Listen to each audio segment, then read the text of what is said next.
আসসালামু আলাইকুম। ২০২৬ সালের পঞ্চম শ্রেণীর শিক্ষার্থীরা, তোমাদের আমার বাংলা বইয়ের পাঠ ৪ নিয়ে আমি আজকে চলে এসেছি। তো পাঠ ৪-এ কি আছে? পত্র লিখি। আচ্ছা, এই যে আমরা বিভিন্ন কাজে কিন্তু আবেদনপত্র লিখি, পত্র লিখি।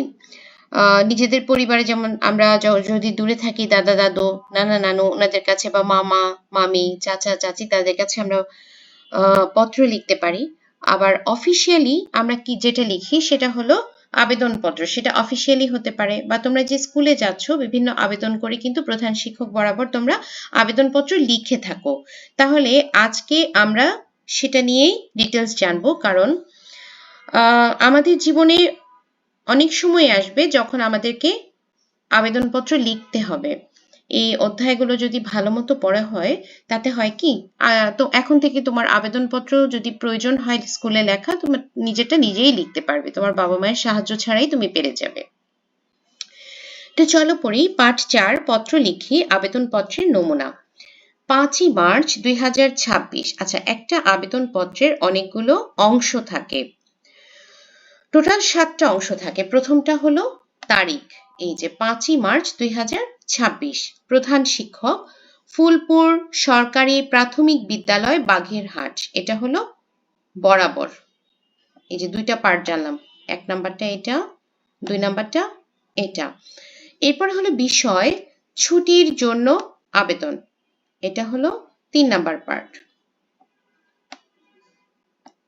জনাব, এটা হলো ৪ নাম্বার পার্ট, সম্বোধন করা। হ্যাঁ, সবিনয় নিবেদন, এই যে আমি আপনার বিদ্যালয়ের পঞ্চম শ্রেণীর একজন শিক্ষার্থী। গত ৪ঠা মার্চ ২০২৬ শারীরিক অসুস্থতার কারণে আমি বিদ্যালয়ে উপস্থিত হতে পারিনি। উক্ত অনুপস্থিতির দিন ছুটি প্রদানের জন্য আবেদন জানাচ্ছি। এই যে এতটুকু পড়লাম, এটা হলো ৫ নাম্বার, তার মানে হলো বক্তব্য। অতএব একদিনের ছুটি মঞ্জুর করতে আপনার মর্জি হয়। এই যে এটা পড়লাম, এটা হলো ৬ নাম্বার, মানে অনুরোধ।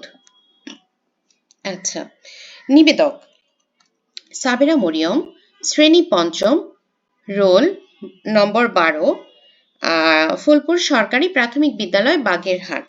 এই যে পার্টটা পড়লাম, এটা হলো পরিচয়, নিজের পরিচয়। এটা হলো ৭ নাম্বার পার্ট। আচ্ছা, তো দেখি চলো কি বলেছে। আবেদনপত্র। আবেদনপত্র কি, প্রথমে আমাদেরকে ওটা জানতে হবে। আবেদনপত্র হলো বিশেষ এক ধরনের চিঠি। কোনো দায়িত্বপ্রাপ্ত ব্যক্তি বা প্রতিষ্ঠানের কাছে আবেদনপত্র লেখা হয়। সাধারণত এ ধরনের পত্রে কোনো অনুরোধ জানানো হয়।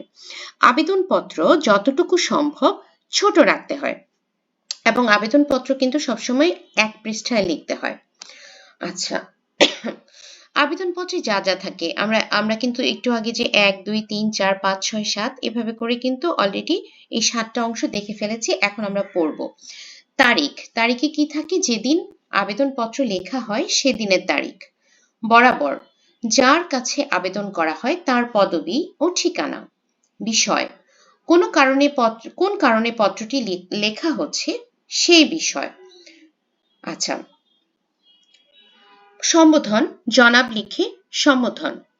বক্তব্য, আবেদনের বক্তব্য বা মূল কথা।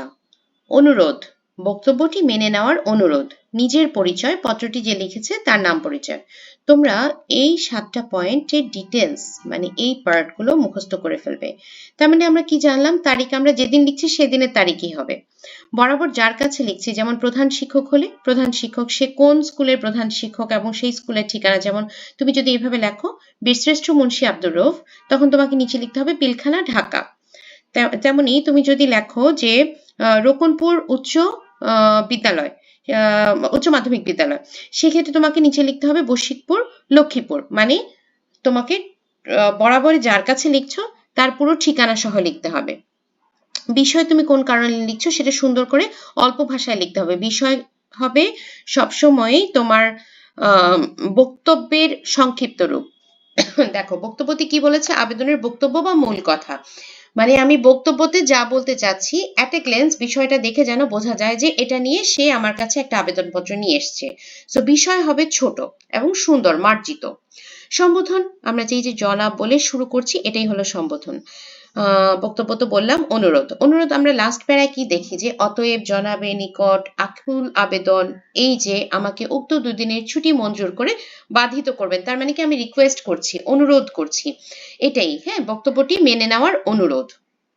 নিজের পরিচয়, তাহলে তোমাদের ক্ষেত্রে নিজের পরিচয় কি হবে? তোমার নাম হবে প্রথমে, ধরো তুমি পঞ্চম শ্রেণীতে পড়ো, তুমি পঞ্চম শ্রেণী লিখলে। এরপরে ধরো তোমার শাখা ক, তুমি লিখলে শাখা ক। রোল নাম্বার ধরো তোমার 10, তুমি লিখলে রোল নাম্বার 10। মোট কথা তোমার পরিচয় যা যা বলে, যেমন যদি ধরো তোমাদের স্কুলে ক্লাস 5 বা পঞ্চম শ্রেণীতে 5টা শাখা থাকে, এখন তুমি শাখা উল্লেখ করলে না, তোমার নাম ধরো নিশাত, কিন্তু এই 5টা শাখার মধ্যে ন্যূনতম 3টা শাখায় 3 জন নিশাত আছে, সেই ক্ষেত্রে এটা যে কোন নিশাত সেটা বের করা কিন্তু কঠিন। তার মানে আমরা নিবেদক বা নিবেদিকা পর্বে নিজের পরিচয়টা একদম সম্পূর্ণ পরিচয় লিখব। আচ্ছা, এবার আমরা অনুশীলনীতে যাই। অনুশীলনীতে কি বলেছে? তারিখ বাচক শব্দ পড়ি। প্রথমে কি লিখেছে দেখো, 1লা বৈশাখ, 2রা জুন, কিন্তু এভাবে তো আমরা মুখে বলি না, বলি কি? এই পাশে যেগুলো দেখছো এটা হলো আমাদের তারিখবাচক শব্দ লেখার সংক্ষিপ্ত রূপ, আর এটা হলো সম্পূর্ণ রূপ। তাহলে দেখো একের পরে যেটা, ওই যে পহেলা বৈশাখকে আমরা এইভাবে লিখি 1লা বৈশাখ, দেখো পহেলার লাস্ট কি আছে? লা, তাহলে এটাই হলো একের পরে দিয়ে দিয়েছে লা, পহেলা বৈশাখ। 2রা জুন, 2 এর পরে কি লাগছে? ওই যে শেষে র আকার রা। আচ্ছা, 3রা ফেব্রুয়ারি, 3-এর পরে র আকার রা। 4ঠা আষাঢ়, তাহলে 4-এর পরে ঠ আকার ঠা। 5ই মার্চ, 5 মার্চ, এটা একটু ভিন্ন। 21শে ফেব্রুয়ারি, 21-এর পরে এই যে শেষ যে তালিবাস্য একার, 21শে ফেব্রুয়ারি।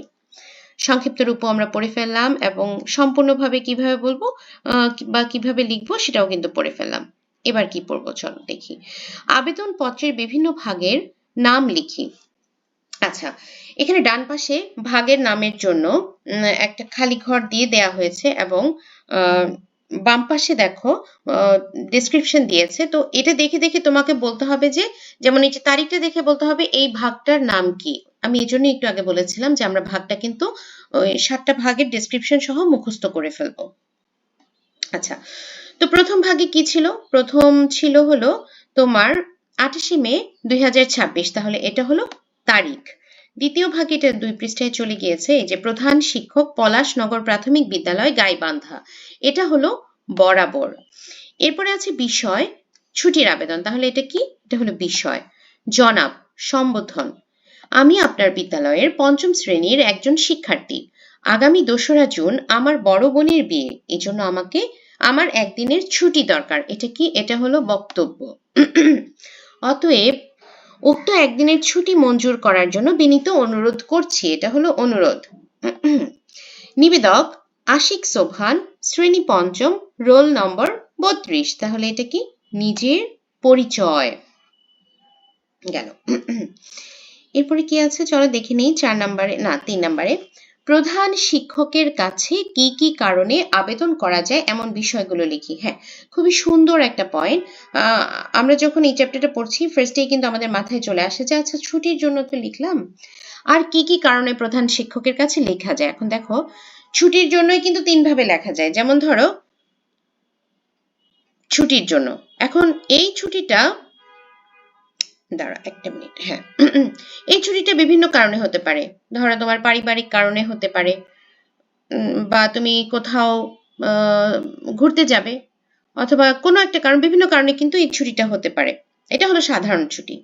এরপরে হলো কি অসুস্থতার জন্য, তুমি অসুস্থ সেজন্য তুমি ছুটি চাচ্ছ। ধরো এখন তো ডেঙ্গুর সিজন, সেটা দিয়ে বুঝিয়ে বলি। কোনো একটা বাচ্চার ধরো সে ডেঙ্গুতে আক্রান্ত হয়েছে, সে স্কুলে কারো মাধ্যমে একটা অ্যাপ্লিকেশন পাঠিয়ে দিয়েছে যে ডেঙ্গু জ্বর থাকার কারণে সে আগামী 7 দিন আসতে পারবে না, সে অসুস্থ। এরপরে কি বিদ্যালয়ে অনুপস্থিতির কারণ জানি, এটাও সেম। এটা হলো যে তুমি আগে ছুটি কাটিয়েছো, এখন তুমি পরে স্কুলে উপস্থিত হয়ে তারপরে মানে স্কুলে আবার যখন জয়েন করেছো তখন তুমি অ্যাপ্লিকেশনটা দিলে। ধরো তোমার পারিবারিক কোনো কারণ ছিল, বা কোনো একটা কারণে পরের দিন তোমাকে স্কুলে নিয়ে যাওয়ার কেউ নেই, অথবা তোমার বাবা মা স্কুলে নিয়ে যেত, বাবা মা আজকে অসুস্থ, এরকম কোনো একটা কারণে তুমি স্কুলে অনুপস্থিত ছিলে, তাহলে যখন আবার উপস্থিত হলে তখন তুমি সেই আবেদনপত্রটা দিলে। 4 নাম্বার, পরিচয়পত্র হারালে নতুন পরিচয়পত্র পাওয়ার জন্য। তার মানে তোমাদের যারা সাধারণত সব স্কুলেই কিন্তু স্টুডেন্টদেরকে একটা করে আইডি কার্ড প্রোভাইড করা হয়।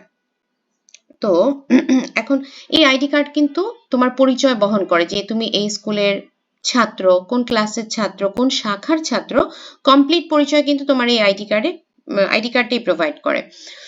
এখন ধরো তোমার এই পরিচয়পত্র হারিয়ে গেল, তাহলে তুমি তোমার স্কুলের প্রধান শিক্ষকের কাছে আবেদন করতে পারো যে তোমাকে আরেকটা নতুন পরিচয়পত্র দেওয়ার জন্য।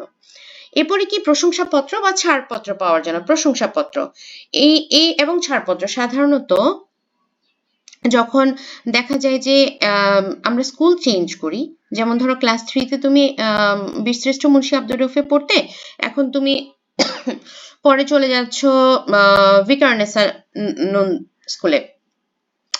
তো এখন তুমি যাওয়ার সময় তুমি প্রধান শিক্ষকের কাছে প্রশংসাপত্রের জন্য আবেদন করতে পারো যে ওনাদের বিচারে কেমন মনে হয়েছে, তোমার আচরণগত দিক থেকে তুমি কেমন, স্টুডেন্ট অ্যাজ এ স্টুডেন্ট তুমি কেমন, এইভাবে সবকিছু মিলিয়ে কিন্তু একটা প্রশংসাপত্র লেখা হয়, সেটার জন্য তুমি আবেদন করতে পারো। পাশাপাশি এই যে স্কুল থেকে চলে যাচ্ছ, স্কুলের সাথে তোমার আর কোনো লেনদেনের হিসাব নেই, স্কুল তোমাকে একটা ছাড়পত্র দিয়ে দিয়েছে, এরকম একটা ছাড়পত্র পরবর্তী স্কুলে কিন্তু জমা দেওয়া লাগে, তাহলে প্রশংসাপত্র বা ছাড়পত্রের জন্য কিন্তু আমরা প্রধান শিক্ষকের নিকট আবেদন করতে পারি।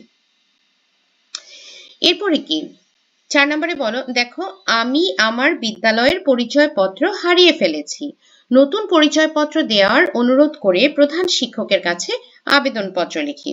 ওকে, এটি আমরা একটু আগে বলছিলাম, তাহলে চলো এটা আমরা এখন পড়ে ফেলি। 5ই জুন 2026, প্রধান শিক্ষক, ফুলপুর সরকারি প্রাথমিক বিদ্যালয়, বাগেরহাট। বিষয় নতুন পরিচয়পত্র প্রদানের আবেদন। জনাব, সবিনয় নিবেদন এই যে আমি আপনার বিদ্যালয়ের 5ম শ্রেণীর একজন শিক্ষার্থী। সম্প্রতি আমার বিদ্যালয়ের পরিচয়পত্রটি হারিয়ে ফেলেছি, ফলে বিদ্যালয়ের বিভিন্ন কাজে অসুবিধার সম্মুখীন হচ্ছি।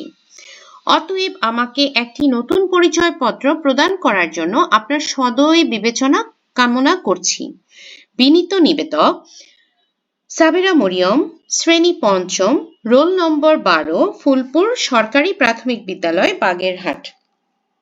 আচ্ছা, আবেদনপত্র লেখার সময় আমাদের যেটা খেয়াল রাখতে হবে, আমরা এক পৃষ্ঠায় লেখার চেষ্টা করব, কোনো কাটাকাটি করব না, ওভার রাইটিং করব না, এবং আমাদের হাতের লেখা যেন খুবই সুন্দর হয়, ভাষা যেন খুবই মার্জিত হয়।